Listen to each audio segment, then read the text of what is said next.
Mac did it once.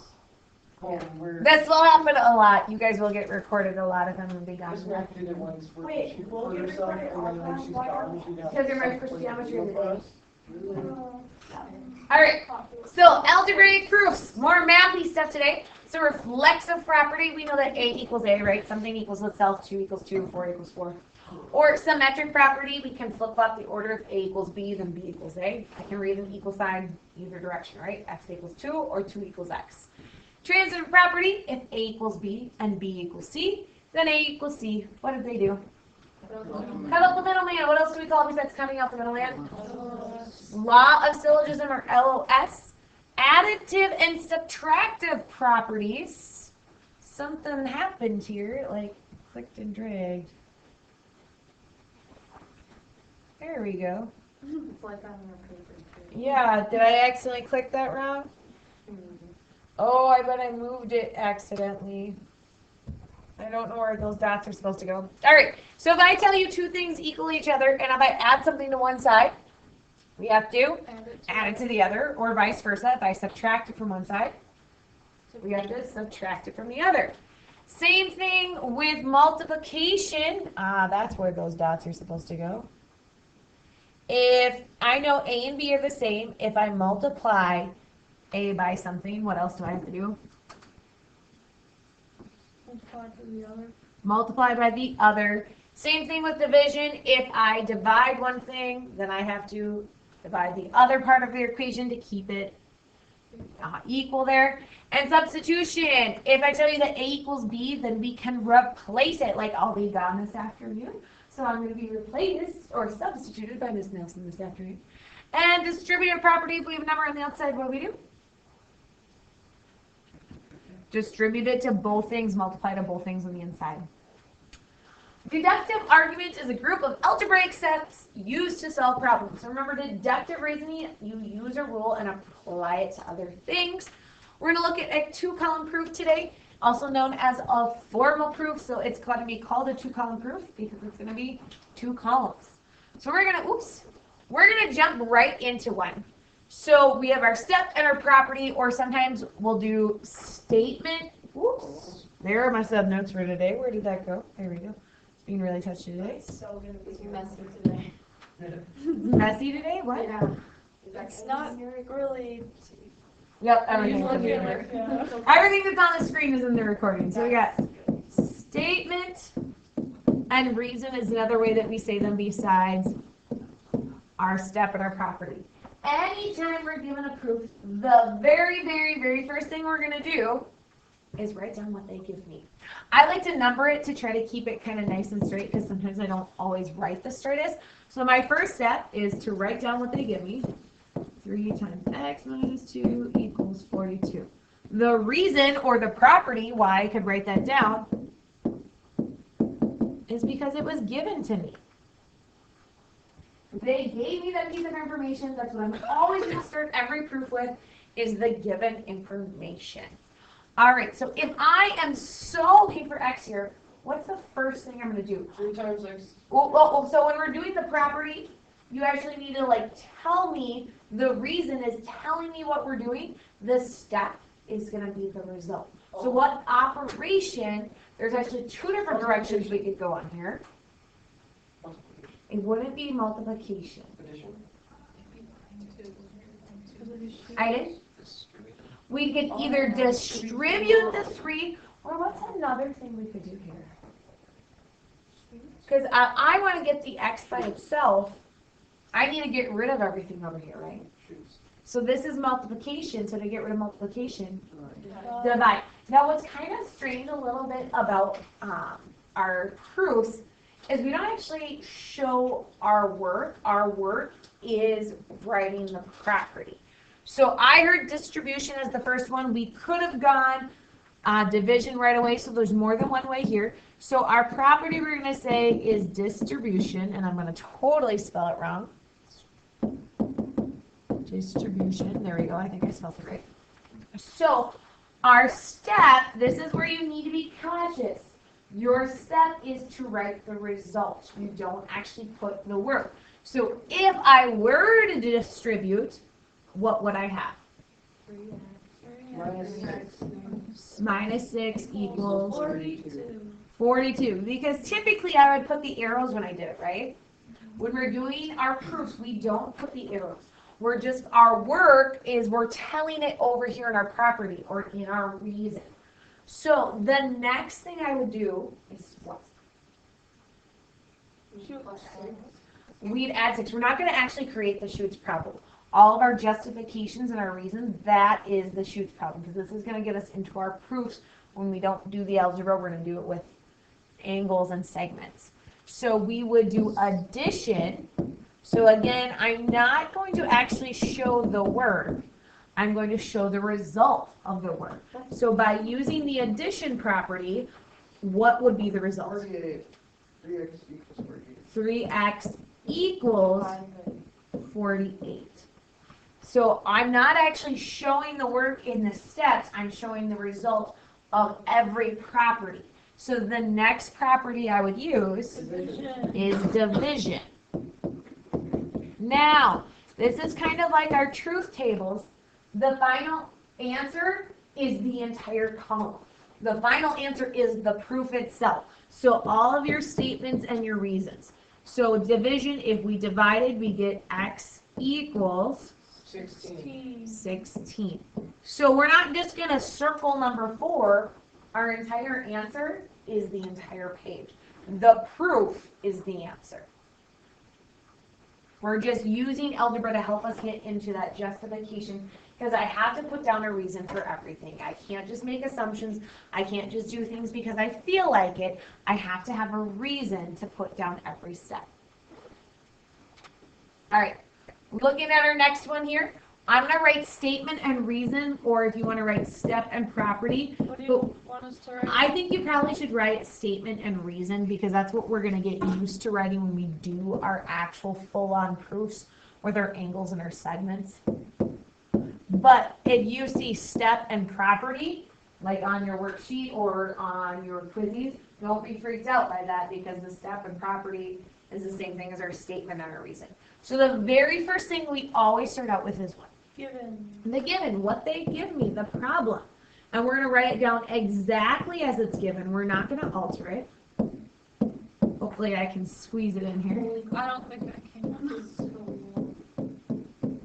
Oh, and I squeezed it in there. And the reason I wrote that down I can't. was what? I actually got it just barely. Why did I write it down? It was given. Because that's the given piece of information that you have. I can make that smaller. Oh, I can. There we go. Okay, right next to it. All right. So remember, our reason is actually telling me what I would have to do to get to the next step. What would we do to get the next step here? Which Distributive. property? We'd use the distributive property. Distributive, distribution. I'm going to write distributive this time. So remember, we're not actually showing the arrows as we do it. It's the result of the distributive property. So if I were to distribute that 2 times 5 is 10. minus 6A. 6a minus, 4. remember to distribute the negative with it, so then it'd be minus 28 equals 92. Now this is where you have to be careful, because what am I going to do next? Add it up. I like terms. We're going to combine the terms. Is that the additive property? No, because the additive property would say if I added something to one side of the equation, I do it to the other. So we can say either combine like terms, or I'm just going to say simplify. Because if I simplify, if I combine our like terms, 28 or negative 28 and a positive 10 would give me Negative 18.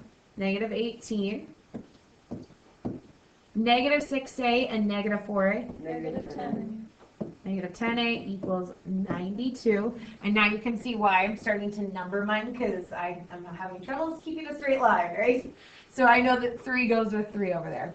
Now, what would be the next property or the next reason I would do? We would have to use addition, because we want to move over that negative 18. Addition, addition. If I did addition, so I'd add that negative 18 over, what would I be left with?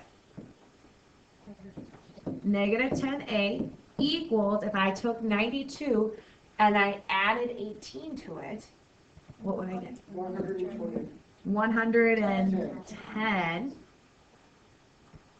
Our last step to get the a by itself, Division divide. we would use the division property, and again, we're just listing the property and the result. So notice I didn't actually put the bar divided by negative 10. I'm just going to put the result of, if I divided by negative 10, what would I get a to equal? Negative 11. Negative 11. Do you have a question, Quinn, or you just wanted to answer it? Okay. So remember, the entire answer is your full slide here, right? It's not just that last line, it's the whole thing. I need to see a justification or a reason for every step we do. All right, so now notice this one is written in our if-then form, right? So our if, our hypothesis, then our conclusion. So this first part is what they give me. This is our given information. This right here is what I'm trying to prove. So we still started out in that column table here. So with our statement, I'm going to make my reason be a little bit shorter because I think I need more room for my statement. So what is always going to be my first statement? They give it. What they give you, the piece of information they give you up there. So 7d plus 3, and we don't change it, we write it exactly as it's written. That was a little messy, sorry. Divided by 4 equals 6.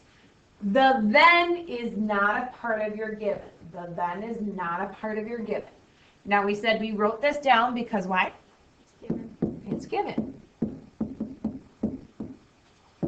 We're going to write down our reason next. So the thing we're going to do to get to the next step. Multiplication. We're going to use multiplication because I need to get rid of that divide by 4. And I'm probably going to spell the multiplication wrong. I just did too. If I can understand what it is that you're trying to say, you're good. So the result of multiplication would leave me with what? 7b plus 3 Equals equals 24. 30, then 24. Would equal 24 because we have multiplied each side by 4. Now what would our next step be? 3. We don't write subtract 3, we just write Subtraction. subtraction. We just write the property that I'm using. So if we subtract, it'd be minus 3, but again, notice I didn't actually write minus 3 on my board, right? We're writing the result. So the result would be 70 equals, what do I need to use to get to my final result? Division. Division. So my reason for number 4 is division. And my final result over here, if I divided, would be D equals 3. Now notice we started with our given as our first statement. Our proof statement was our very last one. That will happen with every single proof. Your given will be your first statement. Whatever it is that you're trying to prove will be your last statement. Are we supposed to like write something to show how it's proven? That is our proven. Did we get down to our final answer? Yeah. And what was the reason we wrote number 4? Division. Division, right? So it's giving me the order. So that's why partly why I numbered it, because then you can easily see what goes with what step. All right, so this is how typically our proofs will look. It'll ask me to, I give you this piece of information, or maybe I give you 2 pieces of information, prove the next thing. So we're going to start out with our statement and our reason.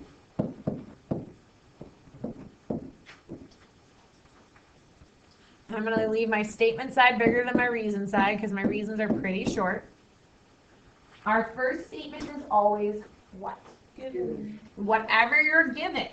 So we're going to write 4x plus 8 equals x plus 2. The reason we wrote that down, it was given to us.